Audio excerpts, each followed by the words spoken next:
Okay, sorry, I got cut off because that's what happens when you work at home with a toddler. Anyways, we were talking about the different impacts of World War One in the U.S. Starting with economic impacts, the U.S. converts to this war economy. So, what happens is all of these industries are going to switch to making war materials. So, if you are a company that makes trucks, now you're going to make tanks. If you are a factory that produces women's dresses, now you're going to be making uniforms. If your factory produced Coke cans, now you're going to be making bullets, that kind of thing. So everything is going to go towards the war effort. And then that production is going to be overseen by the government. So the government's going to be stepping in and saying, okay, this is how much we want you to make of this particular product.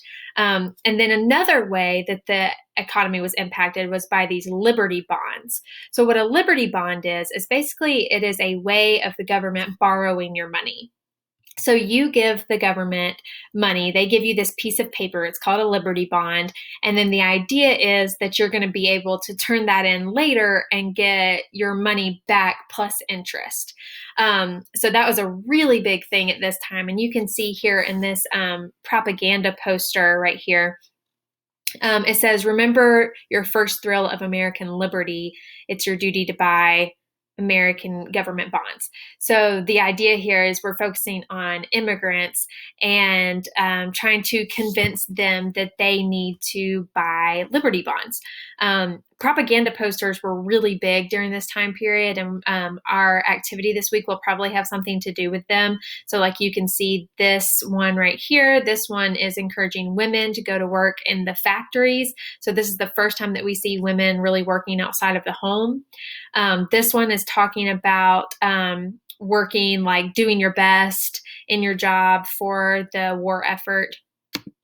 So then our political impacts, at the request of Wilson, Congress passes what we call the Espionage Act. And so, if you know what the word espionage means, it's basically like spying.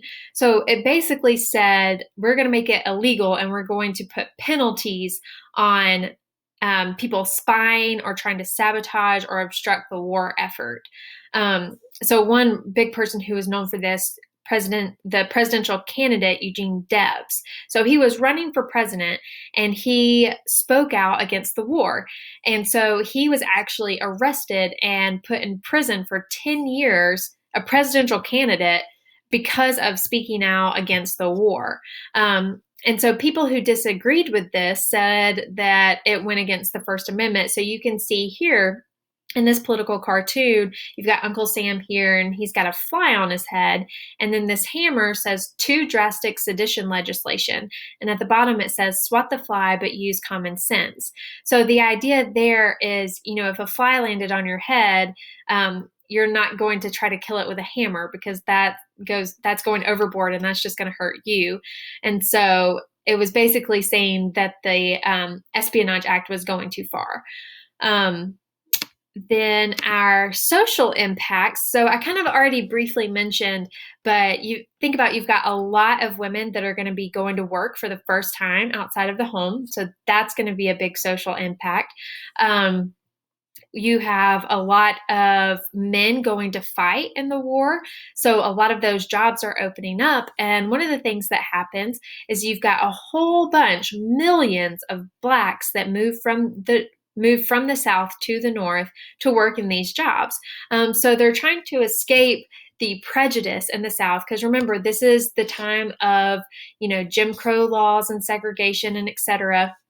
So they're trying to get away from that. And so they're moving north to go work in those jobs, in the manufacturing jobs. And it happened on such a large scale that we call it the Great Migration, because it happened there were so many blacks that moved, and you can see the kind of the routes that they took to these big cities in that picture there. And so then the last thing we look at is how the war ended. So like I said, if you're interested in World War I, we don't really go over that much of it. We don't talk about any of the battles. We don't talk about any of the fighting techniques. We don't talk about, the the new inventions. We really don't talk about much of it at all. So if you're interested in that, I mean, you got plenty of time, so you could go watch a documentary on it, but we don't really talk about it here. We just talk about the US's involvement. So the last thing we look at, like I said, is the end. So President Wilson came up with this plan for international peace, right? So it was called Wilson's 14 points.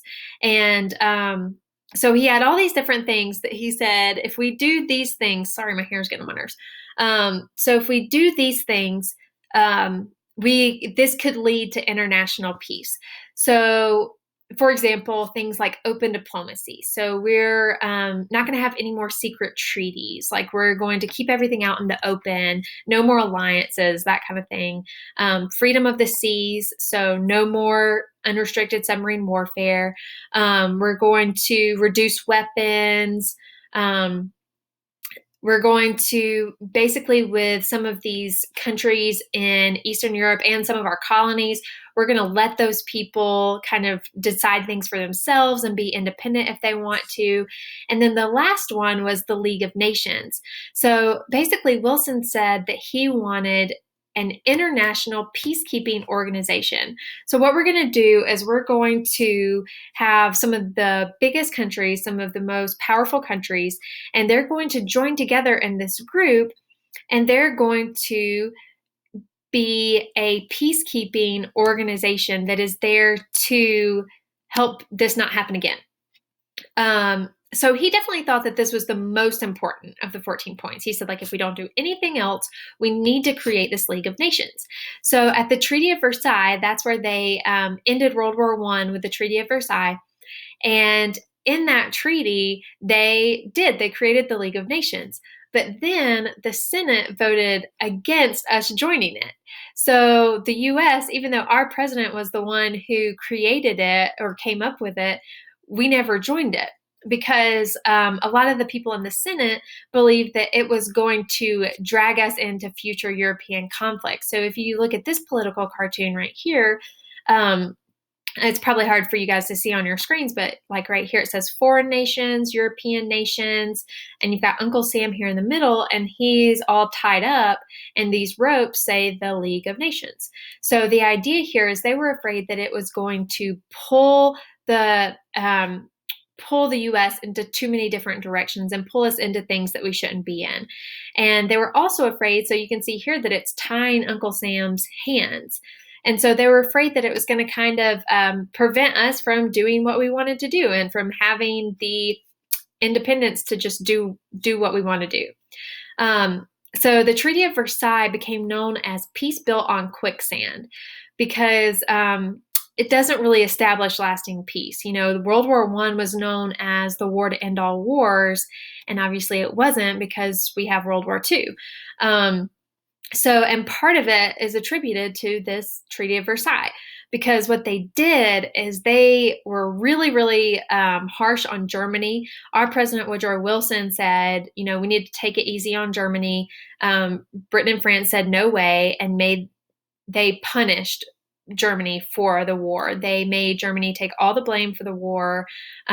They made them pay $33 billion, I think it's in the notes down there, which just destroyed Germany's economy, made them get rid of their armies, right? And it's going to set the stage for basically, I mean, when you destroy a nation like that, like Germany was so destroyed that people were so desperate later on, people were so desperate to rebuild the country that it became really easy for someone like Hitler to come in and say, hey, I have the solution to all this. And that happened for several countries. Russia and Japan felt like they kind of got gypped in the Treaty of Versailles. So it's just going to create a kind of this very unstable peace. And that's what's going to partly lead us into World War II. So that is standard 15, and that's all I've got for that one.